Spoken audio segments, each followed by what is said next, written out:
Hello, this might not be the usual video for this channel going forward, but I think it might be useful for those who are thinking of buying Blackmagic Pocket 4K camera or for those who just want to see how it feels and controls.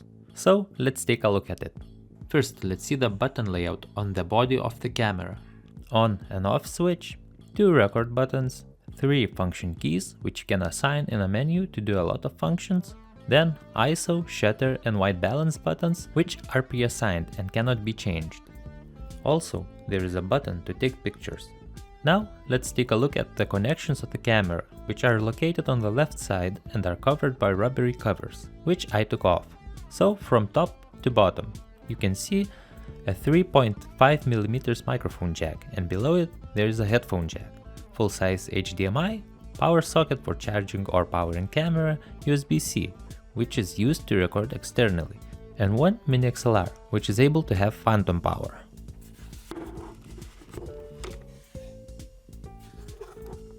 This compartment is only for battery. Memory cards are placed in the right side of camera, which I forgot to record. Sorry. Before we move forward, let's take a look at the back of the camera and its buttons layout. Going from bottom to the top, we have playback button, which allows you to preview what you shot. Just have in mind that you are only able to preview clips which match your current camera settings. So if you have shot anything with different resolution or frame rate, you need to change it back accordingly to be able to view it. Next we have button with 3 lines. It is a settings menu. Next button is focus magnifier, which zooms into the screen for easier focusing. Now high frame rate button puts your camera into slow motion or lets you pick less frames than base frame rate, which gives you speed up video. Last 2 buttons require automatic lenses. One is for autofocus and top button is for auto iris. Okay, so let's press the settings button. First menu which pops up is record tab, and it has 4 pages. First page is dedicated to codec, quality and resolution. Here you can choose if you want to shoot Blackmagic RAW, which requires editing later, or you can pick ProRes for faster delivery. Below that you can pick quality of the codec, which is sorted from left to right, from best quality with the biggest files to worst quality and smaller files. At the bottom you can pick which resolution you want to shoot in. Take a note that only 3 resolutions are available for ProRes. Second page lets you choose dynamic range, project frame rate, off-speed recording, which is slow motion or can be fast motion. And here also you can choose media into which to record. Dynamic range options changes how your picture looks. These options can be changed later in post if you shoot RAW, but if you shoot ProRes, this will be recorded into the file. Third page has time-lapse, detailed sharpening, and what camera does if it has frame rate issues while recording. For example, if slow media is used which cannot handle your settings. Choosing alert lets you know that your recording has issues with frame rate, and if you choose to stop recordings, then anytime frame rate drops below your chosen value, it just stops recording. So pick accordingly. Time-lapse and detail sharpening options are pretty self-explanatory. Just don't forget to turn off time-lapse when you're not using it. Oh, and there is also options to enable LUTS. Again, if you shoot RAW, it can be changed in post, and if you shoot ProRes, it will be recorded into the file. Last page of record tab is the orientation of camera. Auto lets you film either vertically or horizontally, depending on how you hold the camera. Lock horizontal locks the view horizontally, and flipping camera to the side still leaves picture horizontal. Lock vertical does it the opposite. All pages of this tab has settings for camera, LCD and HDMI connected monitors. Options on the first page for both LCD and HDMI are identical but can be changed independent from each other. Enabling clean feed disables some of your choices. Second page has different options for LCD and HDMI. On LCD you can pick meters, which lets you see audio levels and histogram while filming. Codec and resolution option changes those meters into your selected recording information. On HDMI side of things, you get 2 options. Cinematographer option lets you see the same things that you see on your LCD. Director view shows you almost clean feed with information on frame rate, dynamic range, timecode, and which take is now being shot.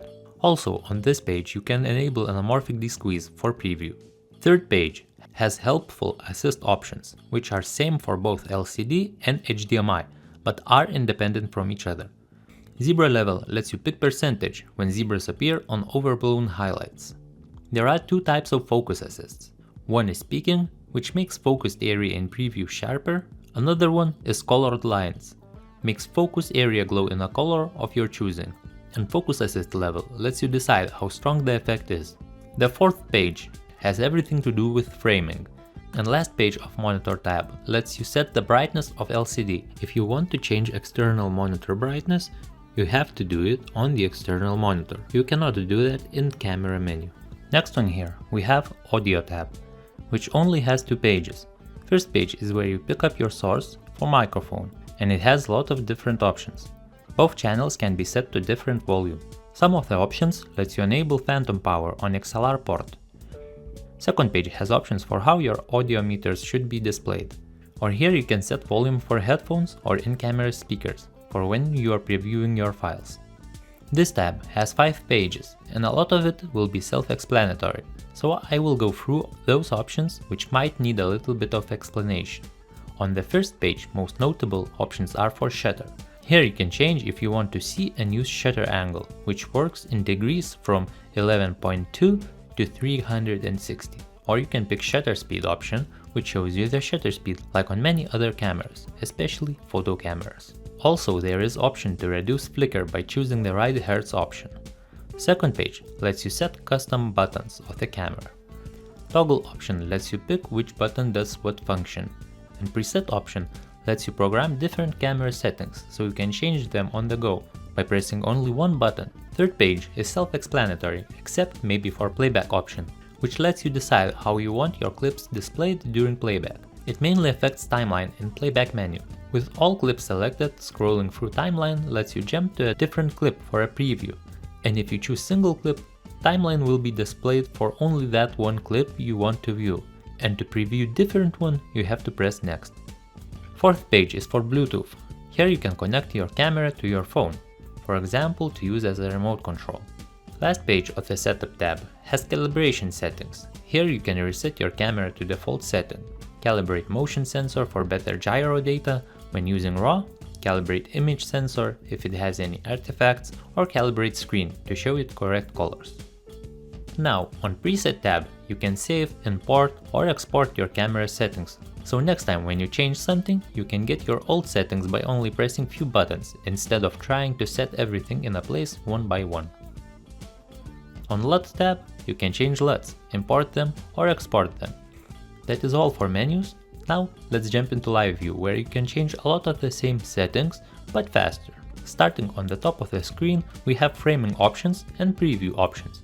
Zebras, focus peaking, aspect ratio preview,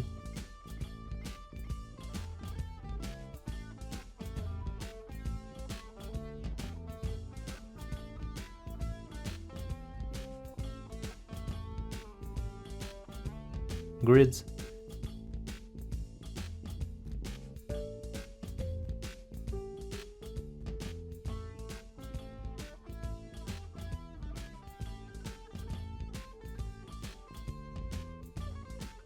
safe zone or crop box for preview only,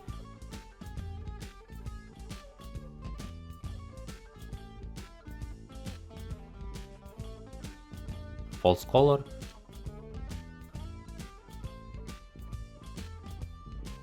screen brightness.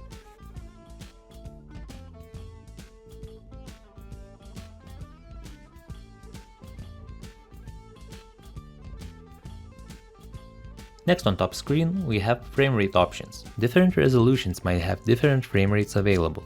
All available resolutions can shoot from 24 up to 60 frames per second, with an exception of 4K 2.4, which has black bars and allows you to shoot up to 75 frames per second using high frame rate button.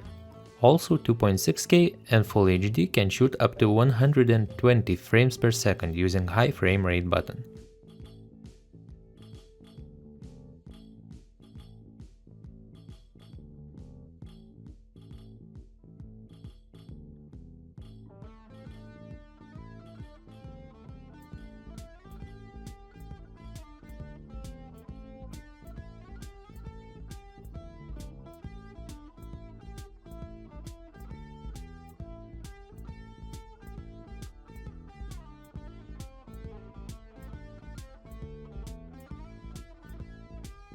Next to frame rate we have either shutter speed or shutter angle, depends what you chose in the menu before. This option can be set to auto exposure, which allows camera to expose picture automatically and has 3 options, but using manual lenses only one option is available.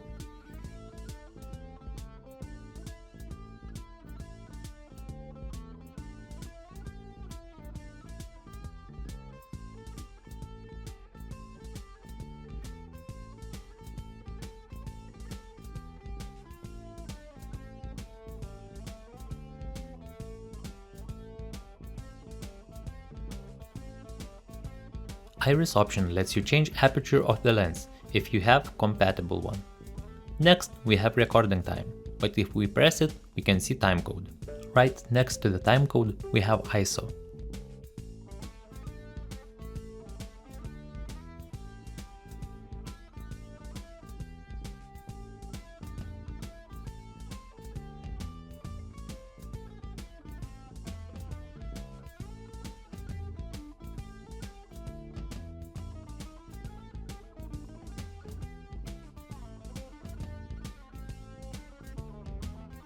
Then there is white balance, which has preset values but can be changed using slider.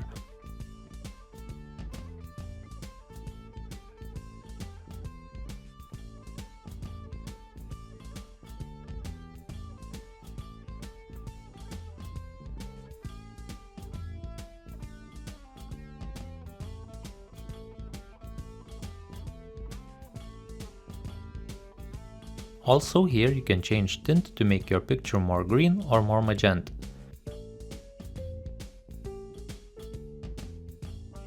Also there is auto white balance button, which allows you to set custom white balance using the lens using center of the view.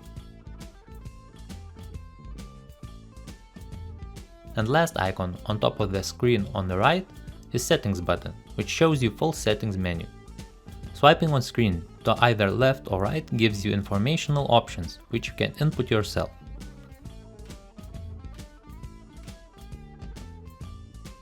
This is the end of the video. I hope it was helpful in any way. Please consider subscribing, or even better, check the links below, where you can support me directly. Also, if you have any thoughts on how I can improve my videos, please let me know in the comments below. Thank you for watching, and see you next time.